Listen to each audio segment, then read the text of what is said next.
In today's episode, we discuss the hybrid coaster that proved that 2 is not necessarily better than 1. Welcome to Airtime Traveler.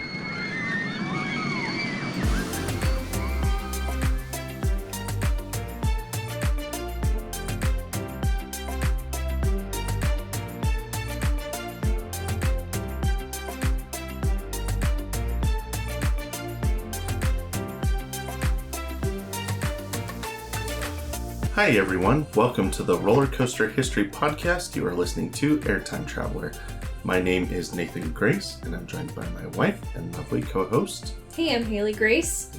Thank you for tuning into this week's episode. We're coming to you from a new recording setup that we have. So, we had to, as many of you know, we have a new baby coming here in the next few weeks, and so my office has been moved to another area in the house. You've been booted. You've been kicked out. No, we had a... No, fairness. I guess you were going to say the same thing. Yeah, I was going to we have a really big walk-in closet in... our bedroom has three closets attached to it, and one of them was a huge walk-in closet, so... We have kind of obnoxiously huge. Over the past couple months, we've been converting that closet into an office space, and that is where we're recording now. So we're hoping the acoustics are fairly good in here. Yeah. We'll see how the audio turns out. We may make changes in the future. So if you're listening to this and you think it sounds good, then great. And if you're listening to this and think it sounds bad, and also, we have our dog has to be in here, so if you hear the occasional dog noise, that's why. Like, then she just shook her head. She just shook her head. So she's being good. We're gonna have to make changes and make do around here because of making space for upcoming babies. So we gotta do what we gotta do. So. Sorry. No, but what I was gonna say, if the audio sounds bad, then you'll have to put up with it for this episode, and we'll see what we can fix for the next one. So, but I can't imagine it'll be worse than some of our first few episodes where we were just recording in the kitchen. So yeah, that was pretty rough. Yeah, we've definitely come upgraded a little bit. I'd love to get some actual paneling, recording paneling in here. I think that'd be awesome. Like some acoustic paneling. It's kind of expensive. I know it is, which is annoying. I don't know why, it's just foam. I don't know. Anyway. Well, if this is your first time tuning in to Airtime Traveler, like I said at the beginning, we are the Roller Coaster History Podcast. But rather than talking about the history of roller coasters in general, we take one roller coaster in each episode and we just dive into the history of that individual coaster. So I'm a coaster enthusiast and have been for a long time. My wife, Haley, is a member of the GP, or the general public. So I'm here to do the research and to tell the stories, and she's here to listen and to make me more interesting. So, as always. And that's how it goes. So, if you haven't, you can go and follow us on social media. And the reason I bring that up now is you can go and kind of follow along with today's episode. I'll post pictures on Instagram and the app formerly known as Twitter. And you can go and find pictures on both of those. If you go on Instagram, I'm limited to 10 pictures, so you won't see everything. But if you go on Twitter/X, you'll be able to see pretty much everything that I'll be showing Haley. So if you want more visuals, you can go there. Or if you just want to listen, you can do that too. Sweet. Our handle is just at Airtime Traveler for both of those, for all of our socials. So I guess the question I have too, if anybody's listening, is there any way that or anybody that's more Facebook than Twitter or /X/ whatever, or Instagram? Because that's something that I've always been wondering, is if there's more listeners that are more Facebook. Facebook fans or more Instagram fans, and so I'm just we're just trying to make the best of your experience and. We're going to kick the dog out of here. Lay down. Anyways, so just please let us know, if there's any way that we can improve our podcast and broaden our horizons. Yeah. Is that the word I'm looking for on our horizon for social media? Potentially. So, I mean, we got a pretty good following on Twitter and Instagram, so I'm not... I'm more Facebook. That's why, I guess. Well, that's because you're outdated. Well, you heard it here. He's sleeping on the couch tonight. Whatever. You know it. You're a month older than I am, so... Oh, is that why? You're even more dated than I am. No, when I worked as a youth counselor, that's when I learned that Facebook is only for old people, according to the youth I worked with. So that was when I got an Instagram because of that summer where I worked as a youth counselor. I have one, I just don't use it as much. Our age group, we grew up on Facebook, and Instagram Facebook and Twitter kind of came later, and so Facebook and what was it, MySpace? I never used MySpace. That was a little bit before our time. Really. I don't think I used MySpace either, but because my parents didn't want me to be on social media until I turned 14, and by that point, MySpace was pretty much dead. So, but is Snapchat still a really big thing? I think there's definitely some people that use Snapchat. I used it a lot when I was in high school, but I haven't touched it in years. So, I don't even have it on my phone. No, I don't either. I just use Twitter, Instagram, and Facebook, and I guess YouTube. But that's not really social. I mean, it kind of is. It's kind of social media, but it's a little different. So yeah. Anyway. Well, let's jump into today's topic. If you haven't heard, we did a trip report from Kentucky Kingdom a few months ago. It was really my trip report because Haley wasn't able to go. But right. It was my first trip to Kentucky Kingdom. And so if you're not familiar, we tried out all the roller coasters that we cover on the podcast. We've made sure that they're roller coasters that, well, since I'm the one doing all the research, we've made it that it's a roller coaster that at least I have been on, or in some cases we've done coasters that are defunct, that don't exist anymore, in which case I may or may not have ridden it. So yeah. But that being said, today is our very first Kentucky Kingdom episode of Airtime Traveler, not just a trip report. Really? Yeah. Well, we did the trip report, but we haven't done a roller coaster from Kentucky Kingdom yet. So I was like, I swear we did one. No, we did the trip report, but this is the first roller coaster we're covering from Kentucky Kingdom. So today we are going to be talking about Storm Chaser at Kentucky Kingdom. So Storm Chaser opened in 2016, $10 million. It's 2,744 feet long. It's 100 feet tall, 52 mile per hour top speed. Kentucky Kingdom doesn't really post wait times, so I couldn't get an average wait time. But they don't post wait times. Not really. And when I was at the park, I don't know. I didn't I tried using the app and I didn't see wait times on there. So I don't know. Some parks when they're smaller, they don't really worry about that. So I don't know. But based on my experience, Storm Chaser's wait time is approximately 0 minutes. So I don't know. I could have been there on a really slow day. You try to choose slower days though. I try to do that. We have not been there on a weekend, so no. So yeah, so I always try to go to the parks when it's quiet. So yeah. Who knows, on the weekends it may be completely When was different. the last time we even did a park on a weekend? That's a good point. I'm trying to think now. I mean, I guess except Disney. Yeah, I was gonna say I guess Disney, but that's because we're there for a whole week, so it's unavoidable. Yeah, we really haven't. I mean, if you consider Friday the weekend, I guess, but not really. Not really. Saturday and Sunday, no. Definitely not. Not in a long time. It's been a really long time. I guess the only exception to that is when Kiersey and I went to Worlds of Fun, but that's because the Ace event was that day. So it was that's the day they did it, so that's the day we went. But anyway. So, yeah. In the CoasterBot rankings, it ranks at number 21 in the country. So that's pretty impressive. Pretty high for not tiny little coaster, but it's a coaster at a smaller park. For it to be number 21 in the country is impressive. It is RMC though, so I mean. Let's be honest. I feel like RMC has the highest ranking coasters. Generally speaking, probably so. It ranks below coasters such as Iron Rattler at Six Flags Fiesta Texas, Twisted Timbers at King's Dominion and Outlaw Run at Silver Dollar City.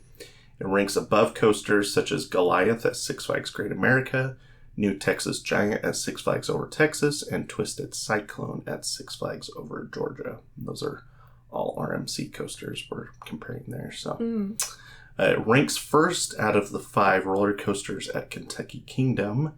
So Storm Chaser is first, then Lightning Run, followed by Kentucky Flyer, Thunder Run, and then Roller Skater.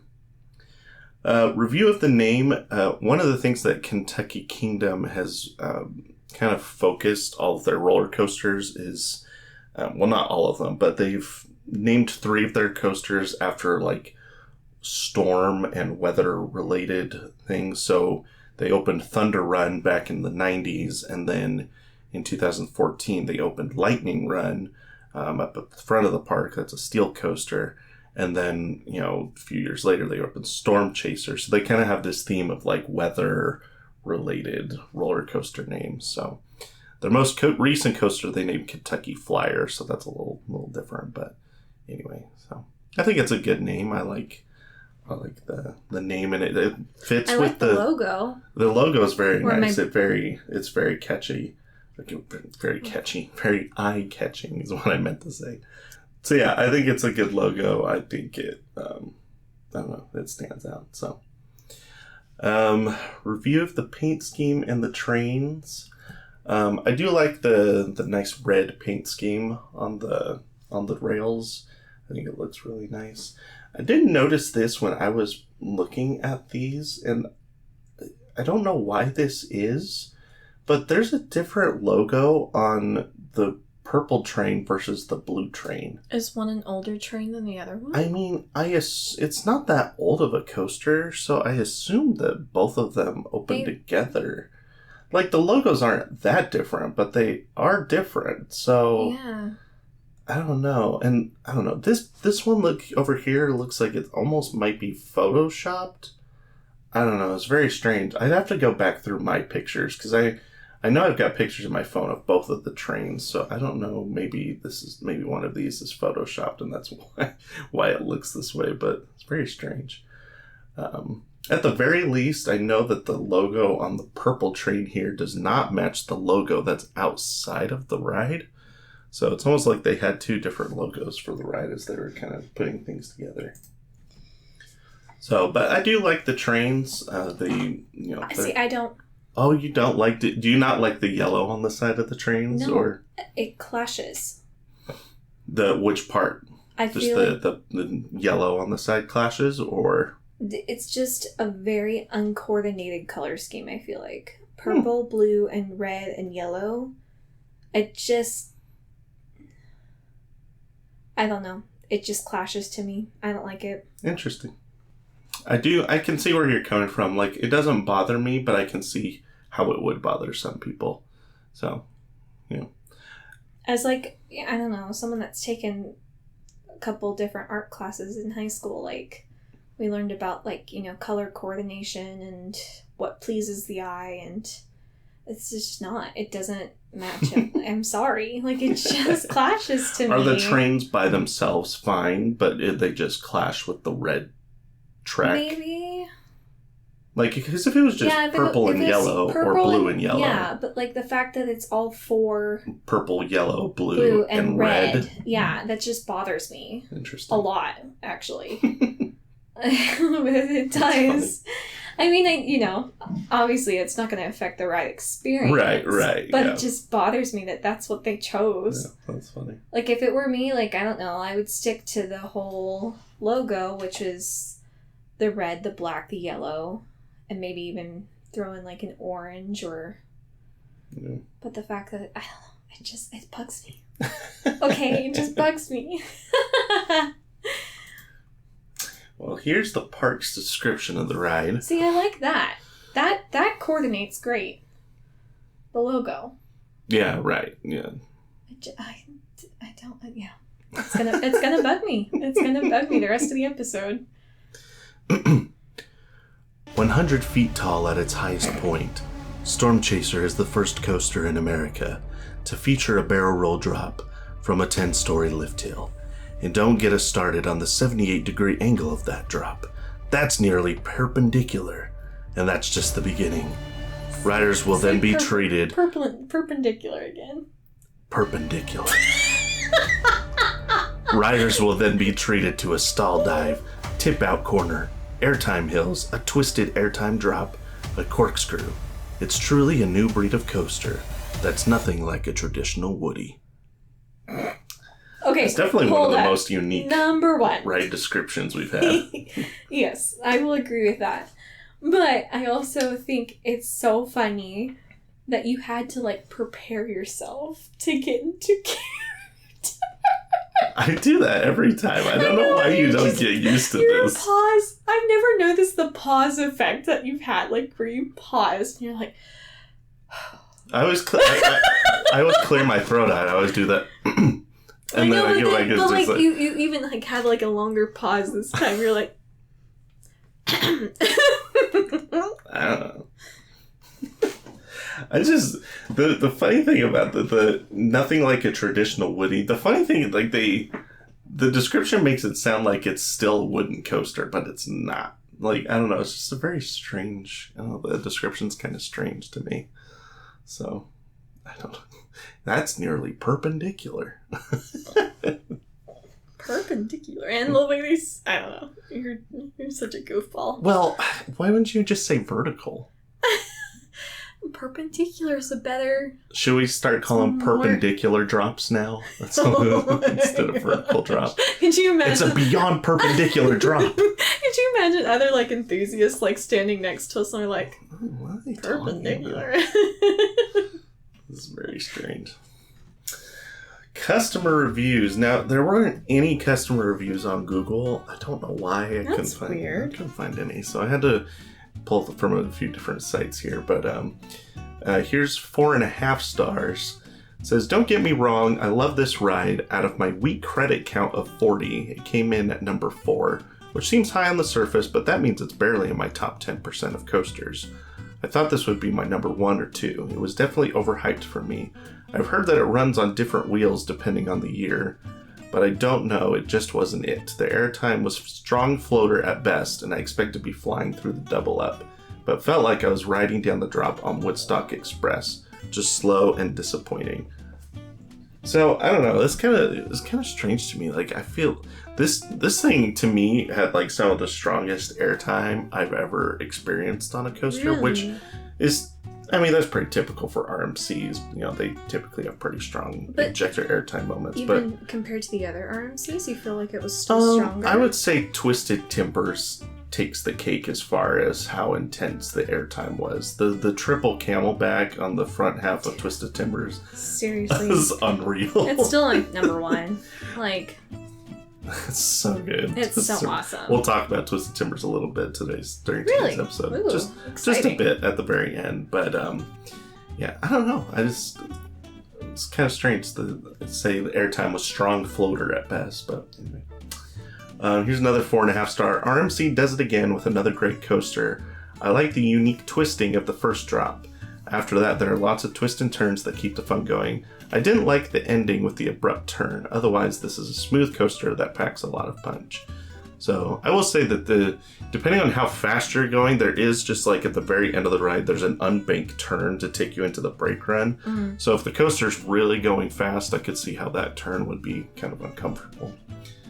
I just want to mention that. Well, I just want to mention that I've not been on this coaster. That's true. I know that yes. we might have. You might have mentioned this already, but I kind of glossed over it. Haley's pregnant, so when I went to Kentucky Kingdom, I went by myself because she wouldn't have been able to ride anything anyway. Just sat there. Hey. Yeah, so that's why. So she hasn't actually been on Storm Chaser, but she has One been. day. She has been on Twisted Timbers because we went to King's Dominion last year. So here's 3.5 stars. I mostly went to Kentucky Kingdom for this ride.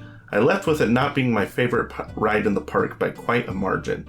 This is still a very good coaster and a great addition to this park's limited coaster list. It isn't quite as pudding smooth as other RMCs. There's definitely some minor herky-jerky and plenty of vibrations. Nothing at all painful or the least bit comfortable, but just very noticeable. So, I don't know. Oh, and this part, I've seen a lot of enthusiasts talk about this. It says the ending is a bit lethargic. It's almost like Kentucky Kingdom contracted them to build a 2,700-foot coaster, and RMC already had a 2,400-foot design finished, so they simply added an extra turnaround with a couple of slow-paced dips at the end to make up the footage. So, I don't know, I've definitely hit, by the end of the coaster, it has definitely slowed down in the last couple elements. It's kind of like just kind of meandering its way through. Like almost like bunny hills? Or... Well, there's like, so it goes through a helix and then there's like an overbank turn, but it kind of just glides into it instead of, It's not super intense at the very end, which is funny because other enthusiasts would complain with other coasters that say like, the coaster was still going so fast when we came into the final breaks, like they could have made it 500 feet longer.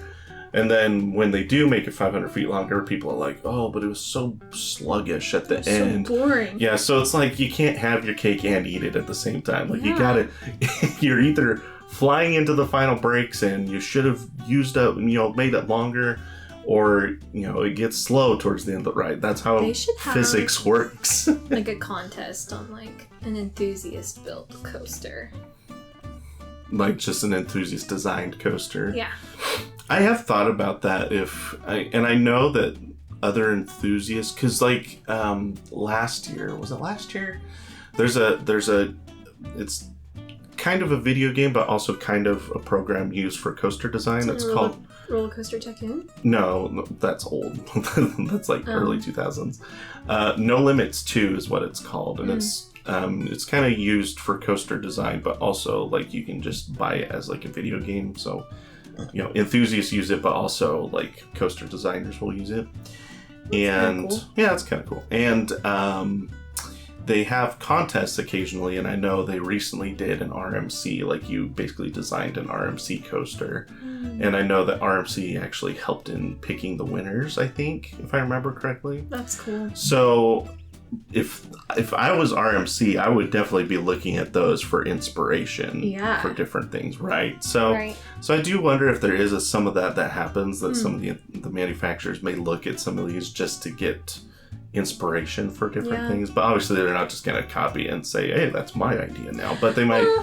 Yeah, I mean, if you think about it, there's like people that will, are just like designers that are parents, and carvers will be like, oh, that's a really good idea, or they'll take that and like fashion designers, right? Yeah, so like, I don't know, I think like that's like something coasters should do too. Yeah. And they listen might. To their, I'm not a coaster designer, so I don't know for sure. They may do that already. So yeah.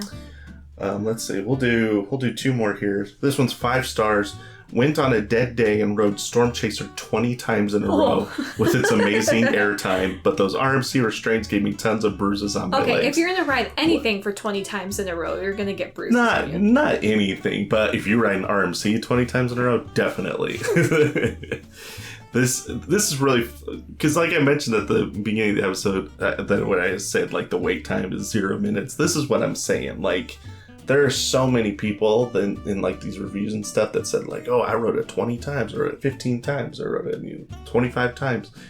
It really just like, I went straight to the back of the park when I was at Kentucky Kingdom, and I got back there and there was like me and like 4 other enthusiasts that just kept going over and over and over again.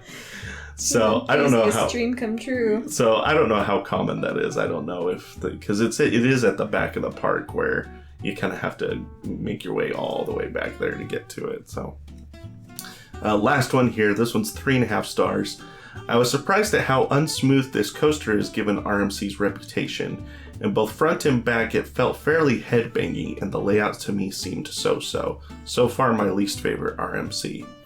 The only thing that confused me about this review was them saying it felt headbangy, but there's nothing to bang your head against. Yeah. So I didn't quite understand that. So anyway, no. Well, those are our reviews for Storm Chaser. Let's talk about the history of Storm Chaser at Kentucky Kingdom. So we are going to go back to 1987.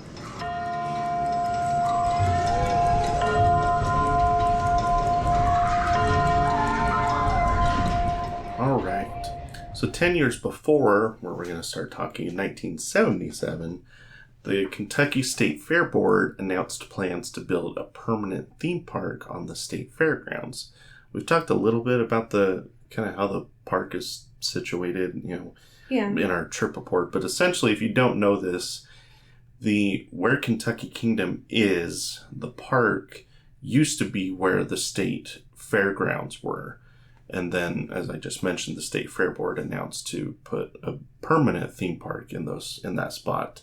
And then when they do the state fair every year, they just have it at Kentucky Kingdom. So that's wild. So that's kind of how they've decided to do it. So it was weird, though, because they said that in 77. Construction didn't begin for another 9 years. So I don't know what they were doing in those the 9 years between the announcement and when they started construction. But started construction in 86. And then Kentucky Kingdom would officially open to the public on May 23rd, 1987. So here's a picture here. This is from opening day in 1987. This is like a model that they put together of the park beforehand. Then this article, "The Sky Was the Limit on Kentucky Kingdom's Opening Day." I guess they released a bunch of balloons, and it says there was about 400 people that attended the 45-minute opening ceremonies, which included a small parade of cars, carriages, and people walking from the east side of the fairgrounds to the west side, where the park is located. So there you go. However, after a decade of development, because it took, basically 10 years from 77 to 87 to open this thing, it pretty much everyone that visited said that it was like really lacking in actual like things to do, especially for teenagers and adults. Like it seemed like there was a decent amount of stuff for like little kids to do, but they really just, I don't know, there wasn't a lot. So after a miserable 1987 season, the park went bankrupt after just 1 year. So that's not good. That isn't good. No. So I found this article talking about Kentucky Kingdom needs new big rides, and talks about Kings Island, which is only a few hours away, and Holiday. It doesn't say Holiday World, but also Holiday World, just a few hours away, and was not quite. Holiday World didn't start adding big coasters until the 90s, so they weren't as big as here in 1988 at this point, but they still had some some decent attractions at Holiday World, more than Kentucky Kingdom had when they started. So I actually saw that it was so bad that many of the contractors and vendors went unpaid, and they just had to start auctioning off attractions in 1989. So just a mess. It didn't really feel like anybody really knew what they were doing. Yeah. So, but in 1989, kind of as all this is happening, a group of investors led by Ed Hart would purchase the rights to operate the park from the State Fair Board. So the State Fair would still own the land, but Ed's company, Theme Parks LLC, would operate the park. So, and after major refurbs and adding several attractions, which included a large wooden coaster called Thunder Run, the park would reopen in 1990. So, here's an article here showing some of the things that they put in for 1990. Nice. So, actual big attractions, rides, yeah. Yes, that will keep the adults and the teenagers coming too. Attendance on opening day in 1990 was 5 times higher than it was for the 1987 opening. So already, the few changes they made was already making a big difference. And in fact, the park had so much success that by the end of 1990, they announced that a water park expansion would be coming in 1992. So, not only are they having way more success than, the 1987 iteration of the park, but they're already planning like what's coming next. So the park continued to grow with the addition of several steel coasters in the late 90s. And in fact, I saw that Kentucky Kingdom was the fastest growing amusement park in North America from 1990 to 1997.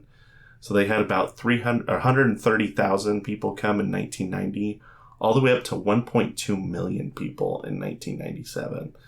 It's kind of impressive. This, small park in the Midwest is the fastest growing amusement park in the 90s, essentially. So, I didn't know that. So it was kind of cool. Mm-hmm. So as all that is happening, the park was beginning to work on yet another coaster to add to the park. So, but the rapid growth of the park had caught the attention of a lot of people in the amusement industry, to the point that in 1997, Premier Parks made an offer to purchase Kentucky Kingdom. Now, Premier Parks, isn't that the same company that owned Kentucky?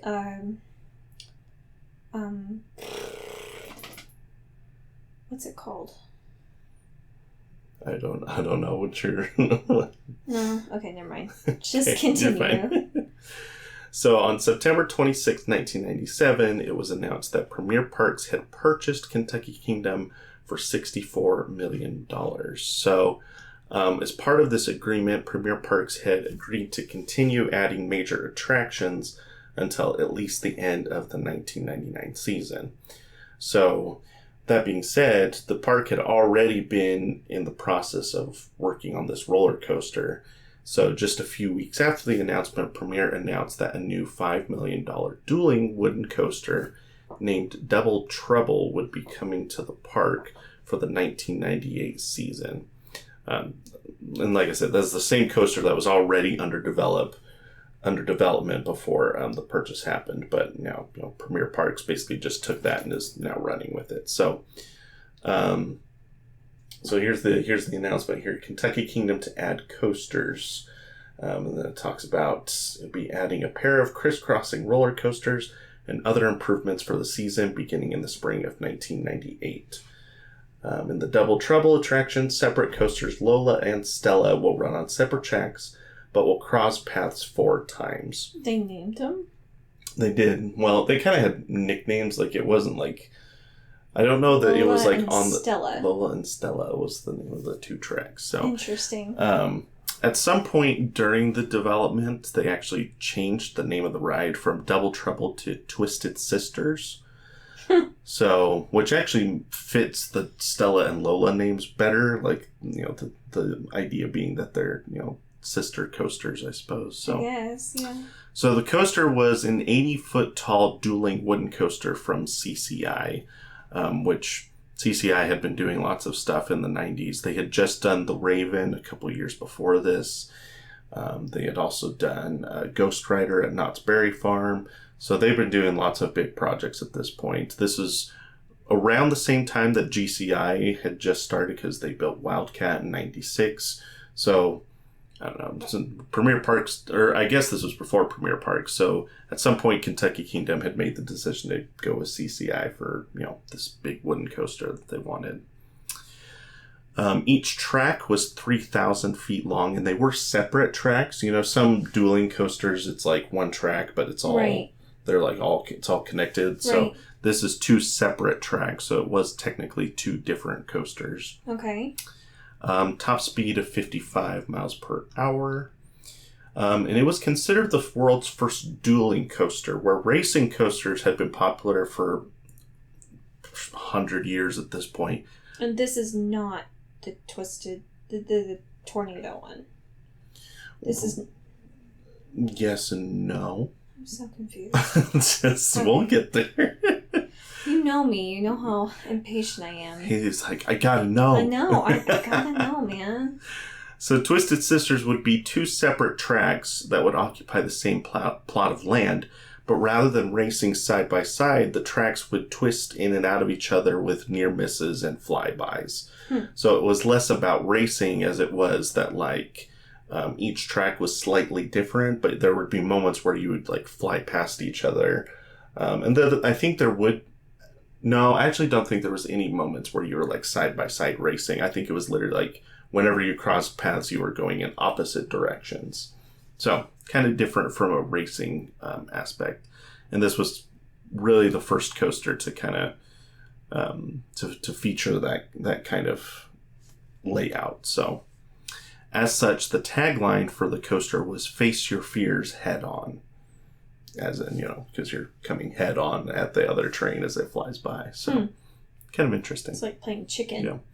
It's Lightning Racer at Hershey Park is kind of like that. It's kind of both, because Lightning Racer as it implies in the name, you do race. Right. But there are moments where you do come from opposite directions and pass each other going the opposite directions. And then it twists to a point that you come and side by side. Like that? I feel like Kennywood has a feature like that too. No, Racer at Kennywood, you're pretty much side by side the whole time. So I don't know why I thought differently there. Yeah, So let's see. Shortly after this, Premier Parks, and this might be why I don't know if this is where you're going with knowing what Premier Parks is. Premier Parks purchased Six Flags in April of 1998. And when that happened, Premier Parks became rebranded as Six Flags. This is kind of the beginning of Six Flags turning into a national chain. So a lot of Six Flags parks had opened before this, but when Premier Parks purchased Six Flags, they started branding everything that they had bought. They were all Six Flags parks. And so here's that announcement. This is kind of interesting. This article lists the top 3 biggest theme park purchases up until this point. So number 3 was when Cedar Fair bought Knott's Berry Farm for $250 million. The other one was when Six Flags bought Six Flags Over Texas for $370 million. And then destroying both of those records is Premier Parks buying all of the Six Flags parks for $1.9 billion. Oh my gosh. And this is how long ago? This was in 97, so that's, even more money nowadays. More money now, so yeah. Oh my gosh. That's a lot of money. So could you imagine being the one to make that decision? That's a big deal for sure. So well, and Premier Parks was going crazy because they bought, I think they bought 4 parks in 96, and then they bought Kentucky Kingdom. They bought I think they bought 4 parks in 96, another 4 parks in 97, and then all the Six Flags parks in 98. So they were just going crazy. Boom, boom, boom. Yeah, they were going nuts. So, but anyway, this becomes important because this ends up being Kentucky Kingdom becomes rebranded to Six Flags Kentucky Kingdom in June of 1998, which is the same month that Twisted Sisters would open, just basically a few weeks after the rebrand happened. So here's Twisted Sisters, and it's really interesting because essentially how it works, so here's the station here, and the trains would leave the station going opposite directions. So one train would go this way, and one train would go this way.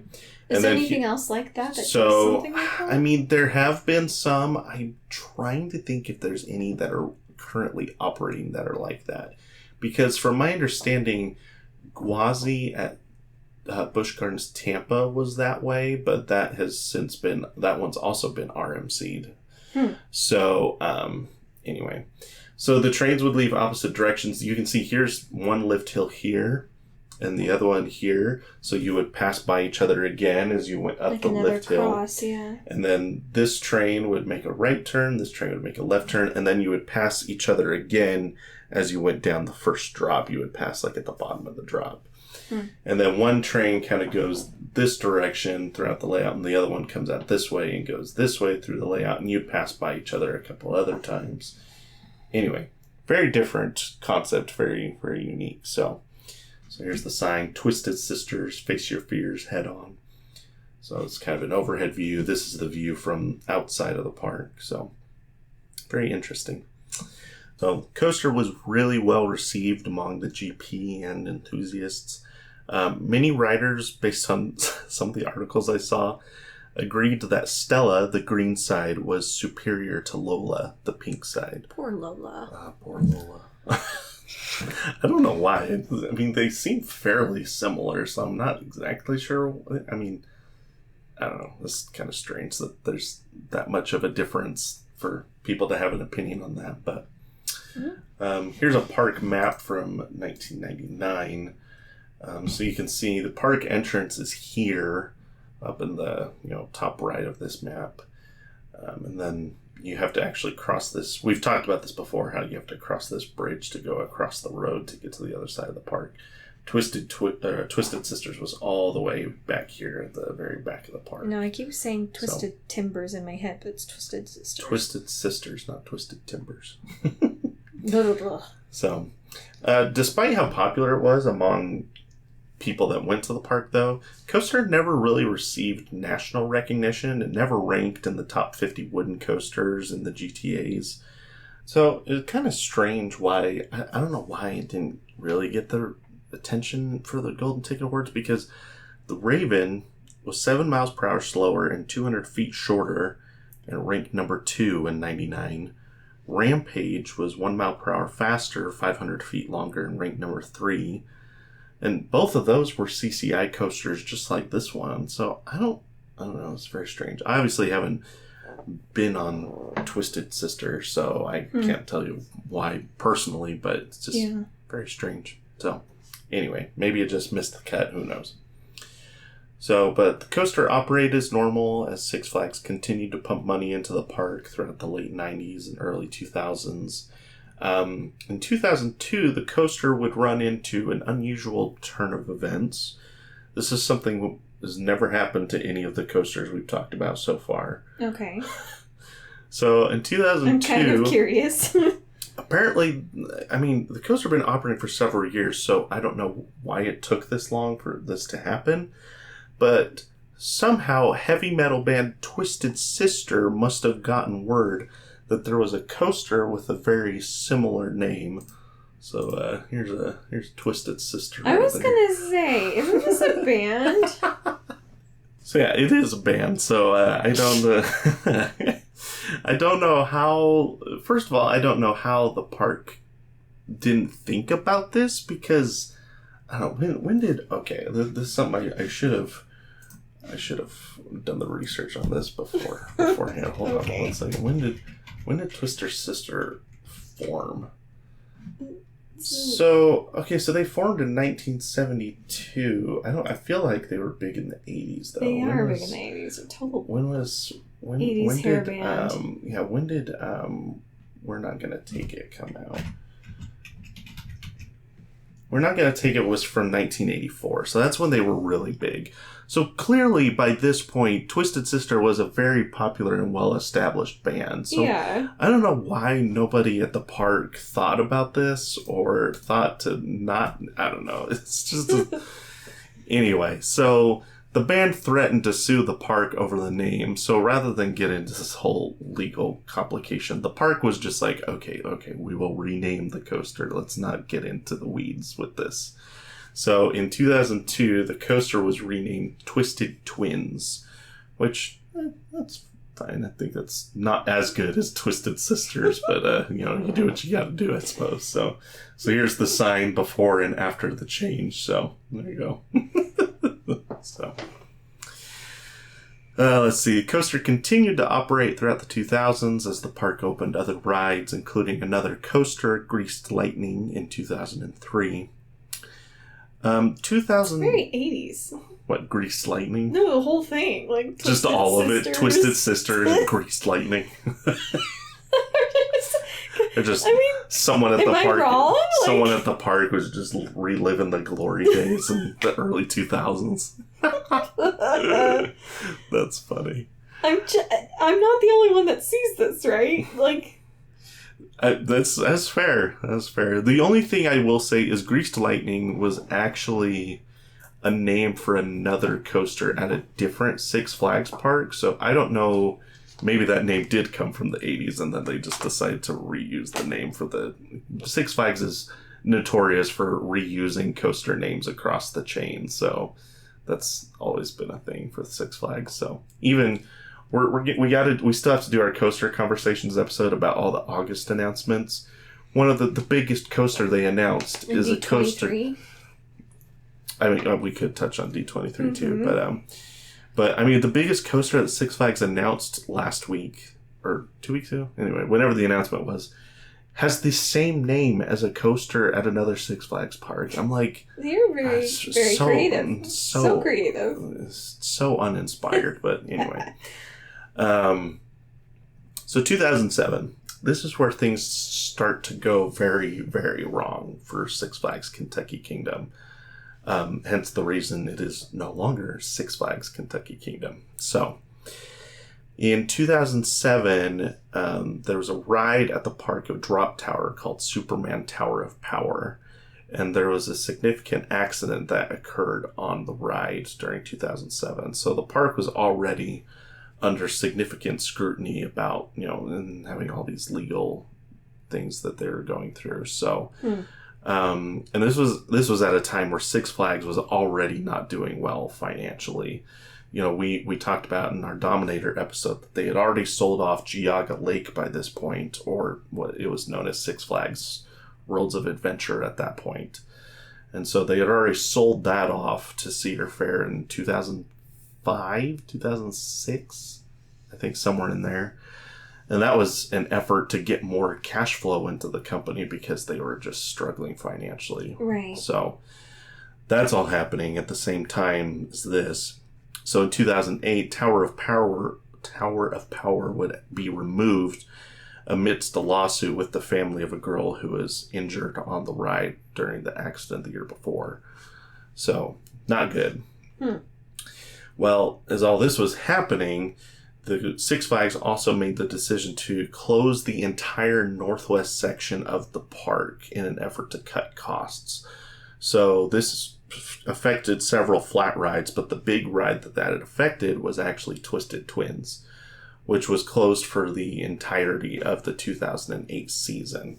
So that was just very strange. I was trying to think of what that would be like if Silver Dollar City just said, yeah, we're just going to close down Wildfire and American Plunge just to save money. That would just be really sad. Yeah.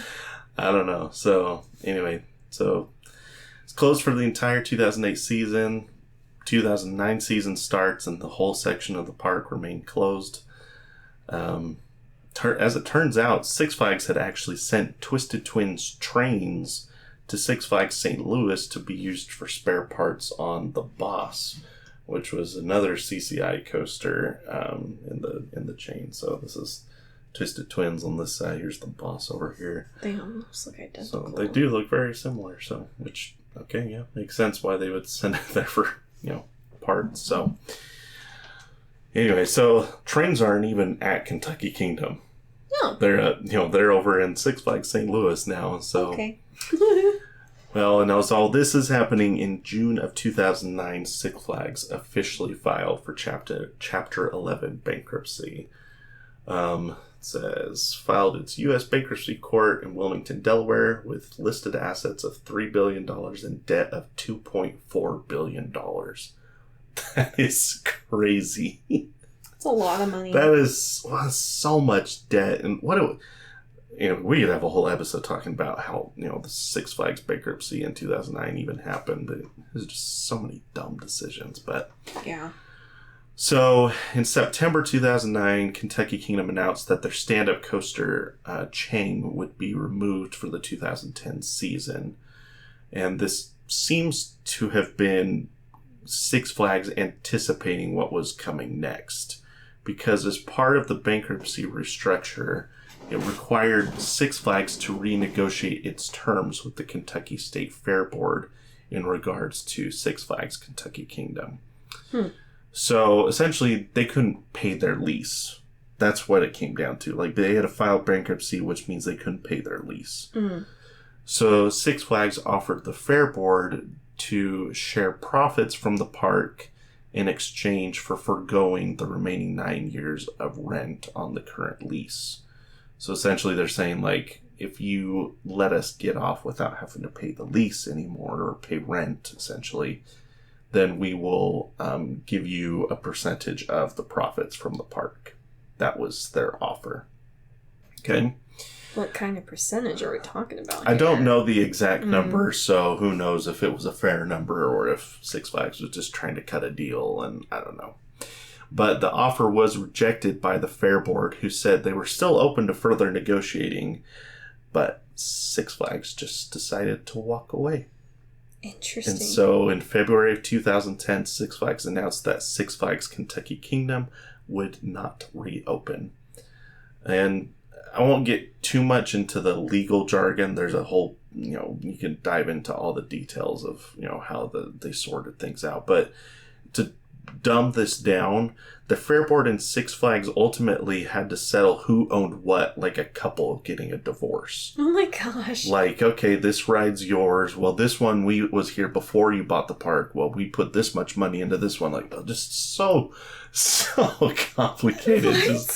But this is what it was. It was like, we own the land, but you own the rides. So, like, where's the line?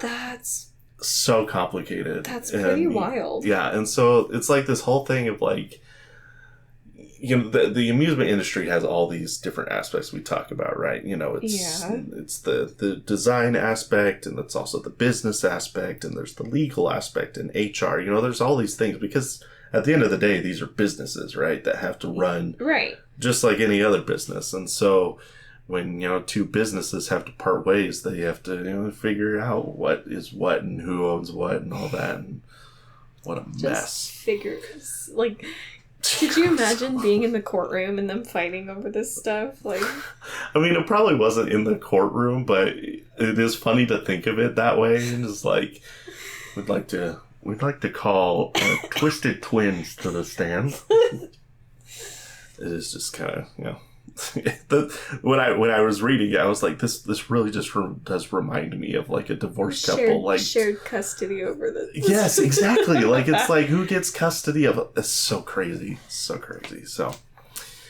after the dust settled and Six Flags walked away, the Fair Board was basically left with what was still there and had to decide what was next, because the Fair Board did not want the park to just sit there and do nothing. Like, the Fair Board wants the park to reopen.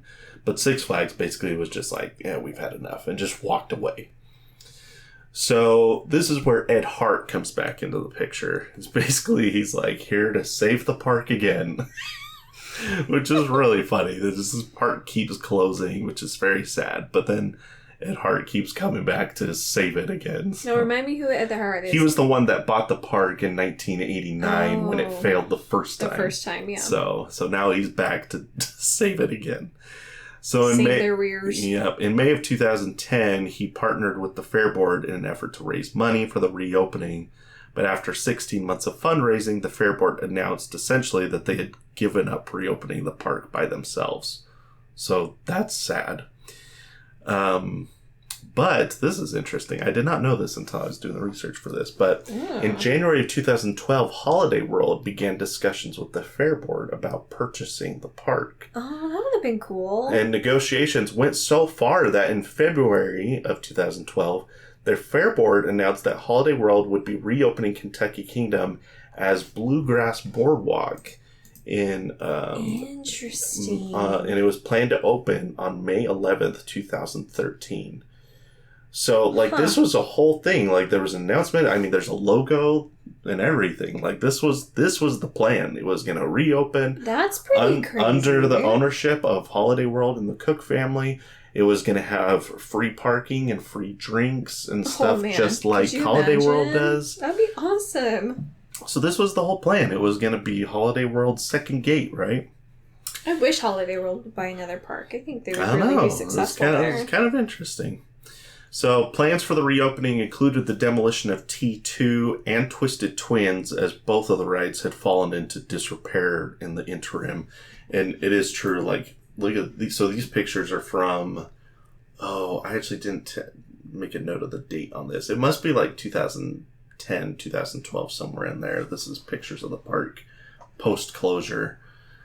You know what would be a cool episode, Nathan? Is to, like, do... like an abandoned theme parks. Yeah. There's some out there. I mean, Six Flags New Orleans is a fascinating story. Yeah. And it's still there, abandoned to this day, and there's still people trying to raise money to reopen it someday. It's pretty crazy. It's pretty crazy. It was because this is like creepy. Like I could totally get a Halloween vibe from this. There's in fact Six Flags New Orleans is used for a lot of filming purposes nowadays, because that's exactly what you're saying. That's the kind of the vibe you get from it, because it's kind of overgrown and rusty, and you get that. Like, I'm just looking at these pictures and I'm like, I I'm kind of creeped out by this. It's eerie. Abandoned amusement parks are eerie because it's like a place where there's supposed to be tons of people. I know. And then for it to be empty is just so strange. So, could you imagine, like, walking around, like, without anybody else being there? Like, I would love it. I think that'd be really cool. Really? But, yeah. I think it would be super cool. I don't know if I would like it or hate it. But I mean, you could see the coasters just, like, overgrown by, like, plants and brush and stuff. And, yeah, it's, the station's all rusty in these pictures. Like, it's just kind of sad. So anyway, the plan was to just tear them out. But just a few months later, the Bluegrass Boardwalk plans just completely fell apart. So I don't know all the details. This is an article here. Bluegrass Boardwalk, the dream is over. So okay. It was a little dramatic. But I guess, so here's a quote from Natalie Cook, who's the CEO of Bluegrass Boardwalk. So she says, "We entered into this discussion last October with full expectation of leasing the park. However, we have come to the realization that leasing a park rather than owning it would take us too far from the business model my family has followed for more than 60 years. So, I don't know. I think at the end of the day, the Cook family is so used to having full control over Holiday World and getting to do whatever they want with that park, that I think for them to do Kentucky Kingdom and having to kind of listen to what the fair board had to say, I think that ultimately they just were not, they were not happy with how that was going to work. Yeah, so they didn't like how that was going to look. Yeah, so anyway, so they ultimately decided to walk away. Some people feel that Holiday World was simply buying Kentucky Kingdom to eliminate the competition, a la Cedar Fair buying Geauga Lake just a few years before this happened, and then closing Geauga Lake. So, so I don't know, but some people feel that way. But ultimately, since Holiday World didn't own the park, what were they going to do to ruin it? You know, like, because the fair board still owned the park, so. I don't know. I don't think that was Holiday World's plan. I really do think they just were trying to have a second gate that was close to home. So anyway, let's see. So after that fell through, Ed Hart once again began the process of trying to reopen the park, and finally in August of 2012 came with the statement that $120 million would be invested into the park. $50 million to reopen, and $70 million in ongoing investments after reopening. And finally, construction began in July of 2013. They added several new rides, including another roller coaster, which was Lightning Run. We'll talk about Lightning Run another day. But the park reopened on May 24th, 2014. So here's Lightning Run at the front of the park. Here's this map from 2014. It even says on the map, the new Kentucky Kingdom in Hurricane Bay. So, Kentucky Kingdom was back. But back, baby. Not entirely. So, as you can see on this map, which is kind of interesting. So, it shows new for some of the stuff that they added for 2014, including this 5D cinema. Here's Lightning Run here. There was a new Hurricane Bay Beach Club that they added for the water park. But then you can see this roller coaster is grayed out. It says coming 2015. And then back here where Twisted Twins is, also grayed out, says coming 2016. So basically the park said, like, we're going to open in 2014, but we still have things to come. Okay? They just wanted to get the park open, start trying to get money back, money flowing again. I can see that. Yeah. So in 2015, T2 would undergo a renovation with a new paint job and new trains, and would reopen as T3 for 2015. So that was this one right here. So then, finally, after 8 years of collecting dust, the park made a major announcement regarding Twisted Twins. Let's see, an old wooden coaster and a park that needs thrilling rides with a small price tag. That sounds like a perfect match for RMC. So on July 20th, 2015, Kentucky Kingdom announced that Twisted Twins would be converted into Storm Chaser, a $10 million 2-inversion hybrid coaster by Rocky Mountain Construction. Now, what's interesting about this is RMC basically got their start with Six Flags. The very first RMC conversion coaster was New Texas Giant at Six Flags Over Texas in 2012, 2010. I'd have to double check on that. And then all the conversions that happened in the early 2010s were all Six Flags projects. It was Iron Rattler at Six Flags Fiesta Texas. It was the Joker at Six Flags Discovery Kingdom. There's, I think, a couple others. Wicked Cyclone at Six Flags New England. So all of those were happening throughout the early 2010s. It was all Six Flags. Basically, Six Flags was so happy with New Texas Giant that they said, oh, we should put some of these in all of our parks. Yeah. So they started that process. And the only other park that had really jumped on it was actually Silver Dollar City. But they built, instead of doing a conversion, they had them build Outlaw Run, which was from the ground up. Right. So that was slightly different. So Storm Chaser was the first hybrid coaster that RMC did outside of Six Flags, which is funny because Kentucky Kingdom used to be a Six Flags park, so it's just kind of funny how that happened. But so here's some pictures and some renderings from the announcement. Here's the announcement video, actually. We'll just watch this real quick.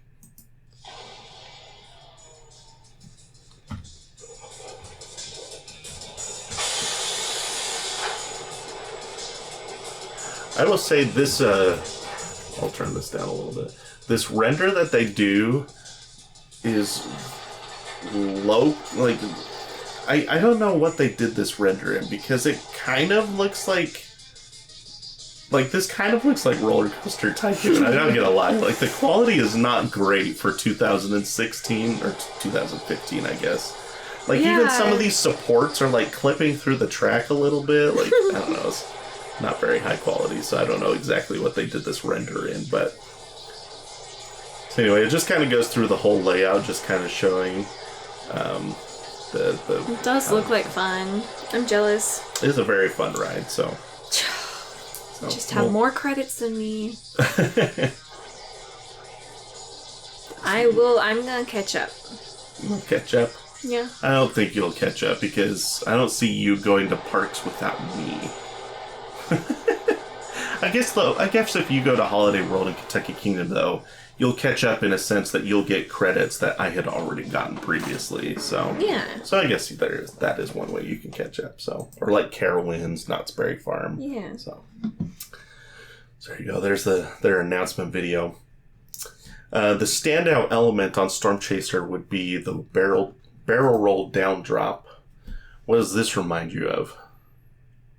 Twisted Timbers. That's why we'll talk about Twisted Timbers. We'll get there in a second. So the element would feature, so if you don't know what a barrel roll down drop is, essentially it's a downward inclined barrel roll that leads directly into the first drop of the ride. So you essentially go into a barrel roll and then you take that barrel roll directly into the first drop. So you're starting the ride off with an inversion, which is pretty cool. So this was the second time RMC had done this. The first time was on their Medusa steel coaster that opened at Six Flags Mexico in 2014.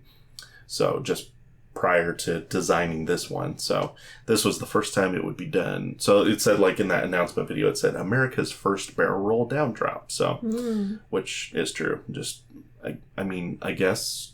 Well, technically it's the United States of America's first, but North America, no, because the other one's in Mexico, so. Anyway, enthusiasts had hoped for an RMC dueling coaster, which would have been really cool. That would have been really that would have been really cool, because they really haven't done that yet. They've done one racing coaster, which is high on my list. All right, so RMC challenge accepted. Dueling coaster. Question mark. Come on, that'd be cool. If someone contracted them to do it, they would do it in a heartbeat. It's just finding a park that's willing to spend that kind of money. So, but in an effort to keep the cost down, Storm Chaser's layout would be just... Could you imagine, like, Kennywood having an RMC? Like, doing it on Lightning Racer? Well, not Lightning Racer, just the Racer. I always get their names wrong, but... I wouldn't want Kennywood to do it to one of their old ones, though. I don't know. I like those coasters are too historic to RMC in my opinion. I don't know. That'd be really cool though.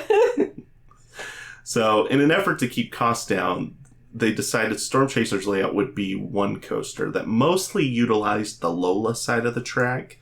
It does use a little bit of the Stella side, but it's... Which is funny, because Stella was the inferior side. Isn't that funny that they're like, What? They ended up taking the Lola side? I don't know if that was on purpose, but it is interesting though, because so if you look at this picture, you can see a good portion of this is actually steel. Like you can see little bits, you can see some of the wooden structure here, but all of this is steel here. All of this is steel. So, I don't know how much of the structure they used versus how much they just put in themselves, but it does pretty closely. Like if you watch it side by side, you can see it does pretty closely follow the Lola side of the track. So anyway, here's some construction pictures. Looks like there was a cold winter in Lousiville because some of these pictures have got some snow on the ground. I feel so bad for all of these like coaster parks that like they have to build during like the middle of winter. Yikes! It's pretty much all of them. So. I know, but like still, like I couldn't imagine being a construction worker working on. I like this one. I saw this guy's hard hat has an Outlaw Run sticker on it. I like that. Hey. He has Cedar Point too. Yeah, he's got some. So wait, does it have Cedar? I'm pretty sure that says. Oh, what does that say? Oh, what's that say? I don't think it says Cedar Point. I think it says something else. Something Pro. GoPro. Oh, that's a GoPro sticker. Yeah. I thought you were looking at this one here. So, anyway, I did notice that, though. It definitely has an Outlaw Run sticker on it, which is fun. So construction began shortly after the announcement. Don't have a lot to talk about with construction. Kind of went off without any hitches. I did find this interesting, though. Look at how they... So this is the first RMC conversion we've done on the podcast, right? Okay. So it's kind of interesting to look at how they do this. You can see, so here's the wooden structure, and this is all the wooden track just piled down on the ground here. So literally the first step in the process is they just go across the top of the structure and just rip the track up. And then all that's left is just the support structure underneath it. So you can see this is just all going to the junkyard. All the track, right? That's just all going to, get sent away, and then you're just left with the support structure. It's almost kind of like sad that everything is just like sent away, trashed. Well, and maybe some of it is, repurposed into souvenirs to give to people or whatever. Say, yeah. So sometimes that happens. Like Hershey Park did that with Wildcat when they did this. So that does happen sometimes, but anyway, so it's just kind of fun to see the process because we haven't done an RMC hybrid on the podcast yet. So, so Storm Chaser would open to the public on April 30th, 2016, and continues to operate to this day. The ride experience is as follows: riders depart the station and make a U-turn to the right to start up the lift hill. After cresting the top of the lift, the train banks to the left and enters the barrel roll drop back down to ground level, followed by an airtime hill and a large overbanked left-hand turn. The train then climbs over another hill and banks right before diving back down to the left, and then over another airtime hill that banks to the right. After flying through a smaller overbanked turn to the right, the train crests another airtime hill before banking right and entering the 0G roll. After a quick turn to the left, the train flies over a trick track double up, as it is called. Essentially, it's a couple airtime hills that they bank to the right and then banks to the left, so you're kind of going side to side as you go up these airtime hills. Twisted Timbers has a very similar moment on theirs. Anyway, after going through that and several other small but intense airtime hills, it then enters a 270-degree banked helix to the right. After a small overbanked moment, the train ascends into a left turn and into the final brakes. The original station is used for the ride, as most RMCs are, but it actually worked in RMC's favor because the Stella side of the station... wait, did I do that right? Oh, yeah. So the Stella side of the station is just simply converted into a transfer track and storage area. Because the station had two sides, right? So they just used the one side for the coaster, and then That's the a other smart way the other side is station or storage for the other train. I like that they used that space. That's a smart idea. Yeah. So that was an easy solution. At some point, I couldn't see when this happened, but I did see confirmation from a couple people that there was one small layout change from the announcement to the final product. And it's right at the very end of the ride. So everything here is totally normal, completely how it ended up. The one difference here is as it comes into the helix, at the end of the ride here. So it was supposed to go over this airtime hill and then go into the helix, and then there was like another airtime hill on the helix here, but it was like an outward banked airtime hill right here at the very end. And then it would come back down and then finish the same way it was. So I don't know if it maybe just didn't have enough speed to get through this airtime hill that was originally planned, because now it just does a low to the ground turn and then comes back into the station. So this airtime hill right here is completely removed from the final product. This one right here. Okay. So I don't know when in the process that happened, but it definitely this was when the announcement was, and then we can clearly see that layout did change from what they initially anticipated. So. Kind of interesting. Storm Chaser did use some, like I said, I don't know how much of the structure it used. I do know that the layout required the coaster to be 20 feet taller than Twisted Twins. So RMC did have to add on some steel structure to the lift hill to make it a little bit taller, just to give it enough speed to get through the whole layout, which they've done with other coasters too. Steel Vengeance, they had to do the same thing for that one, and different times they've had to. So here's kind of showing the layout compared to Twisted Twins. So you can see it pretty closely follows the Lola side of the track here.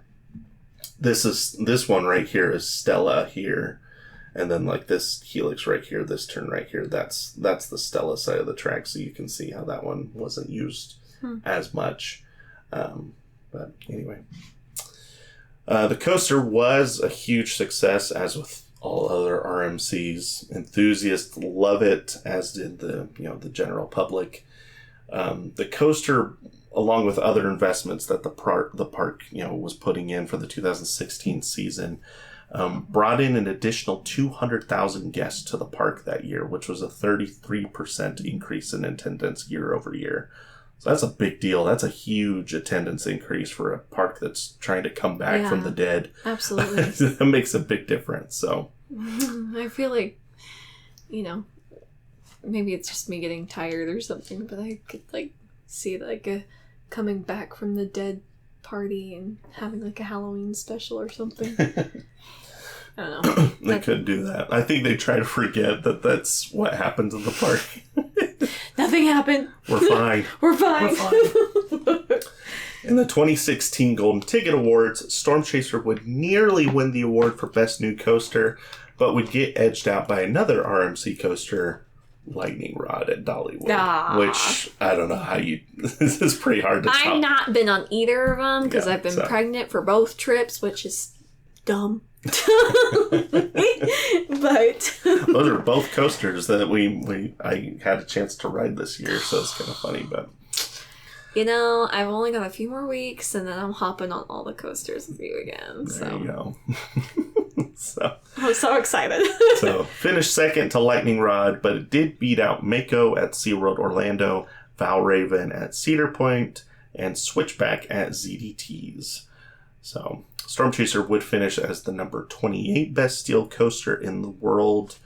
For some reason, though, the Golden Ticket Awards have not been very kind to Storm Chaser in the meantime, because it dropped out of the top 50 steel coasters in just 3 years after opening, which is weird because if you go to CoasterBot, it ranks number 38 among not just steel coasters. It ranks 38 in the world in the CoasterBot rankings. So it's very strange. The Golden Ticket Awards are so different from CoasterBot and some of these other ones. I don't know. The Golden Ticket Awards are strange. Which, by the way, were just this week. So I didn't know that. Yep. Fury 325 won again. Oh, shocker. But Millennium Force jumped back into number 2. Okay. We just talked about that. Hold on. Fury 325 won, even though with all the problems that they have. Yep. And Millennium Force is number 2. Yep. Steel Vengeance dropped to 4. It just doesn't make any sense to me. I don't know why is Millennium Force number 2? I kind of want to shake the golden tickets and be like, what is wrong with you? I don't know. Like, I love Amusement Today. I love the Golden Ticket Awards. I think it's great. Yeah. But I don't know what it is about. Like, it's how just, do they get that? I don't know how they decide that. Like, I don't know why it's so different from some of these public voting that's so sites weird. like CoasterBot. It's like the Grammys or the Oscars. Honestly, it's kind of what it feels like to me. Like, it feels like when you go on Rotten Tomatoes and you see, like, the critic score versus the public score, like, sometimes it's totally different, right? Right. Well, we've talked about this with Greatest Showman. The Greatest Showman, it's like a 50-something critic score, but, like, the audience score is, like, 90-something. It's still raved about. That's what it feels like to me. That, like, the Golden Ticket Awards are kind of like the coaster critics. And then the rest of us are like, I don't know. I don't think it's that bad. Or like, I don't know. Why do you like Millennium Force so much? It's fine. Like, I don't know. Anyway. Off topic. But, let's see. You want to talk about Twisted Timbers? Yes. So, it's interesting how... A coaster I've actually ridden. Yes. Well, finally, you know it's I can actually participate now. It is interesting how similar the two rides are. It kind of... The best way I could describe it is Twisted Timbers is kind of like Storm Chaser on steroids. Like, Storm Chaser came in 2016, Twisted Timbers was 2018. So it kind of felt like they were like, we can do that, but even better. Which, to be fair, they had more track to work with. Well, I guess technically speaking, they had less track to work with, but Kentucky Kingdom probably had less money to invest into it. I bet Twisted Timbers cost more money is what I'm getting at. So it's a longer ride. It's a little bit faster. It has one extra inversion, but it still has the barrel roll down drop. So it is... Most enthusiasts would say that Twisted Timbers is superior to Storm Chaser, and I would agree. So while Storm Chaser is very good, and I'm excited for you to ride it someday, I don't think you're going to like it more than Twisted Timbers. But I still don't ride it. Oh, of course. And yeah, I love Storm Chaser and would always, and I'll always get on it over and the over. The one I really want to ride is the Fury 325 because that's your favorite. And I haven't been on it, which makes me so mad. So very good. You talk about it all the time. And I'm like, I haven't been on it. So good. Shut your mouth.